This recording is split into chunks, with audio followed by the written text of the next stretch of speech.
Resting completely before race day guarantees you'll lose 4% of your blood plasma volume and neuromuscular snap within just 96 hours. Many athletes mistake tapering for resting, but physiology dictates that while fatigue clears quickly, your neuromuscular coordination degrades after just 3 days of inactivity. The goal is to dump fatigue, ATL, while protecting your fitness, CTL, creating a physiological state we call peaking. For a standard 7-day taper, you must follow the 50-20 rule. Reduce total weekly volume by 40 to 50%, but, and this is critical, maintain your training frequency. If you usually ride 5 days, ride 5 days. Just cut the duration in half. Keep intensity high, but shorten the intervals to avoid accumulating lactate. But here is the twist where most amateurs fail, the TSB trap. You might feel amazing at a training stress balance of plus 40, but scientifically, that indicates detraining. You have shed too much fitness.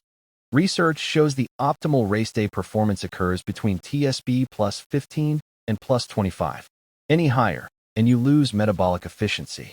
Any lower, and residual fatigue masks your fitness. For Ironman or ultra events, you carry deeper fatigue, often starting from minus 30 TSB. This requires the math of the swing, using a 21-day step down. We need a massive 40 to 50-point swing in balance without losing enzyme activity. To calculate your swing, look at your ATL, acute training load. Since ATL decays roughly every 7 days, a 50% load reduction yields a plus 15-point TSB swing per week. Plan backward from race day using this decay constant. Finally, the golden rule of the payoff week.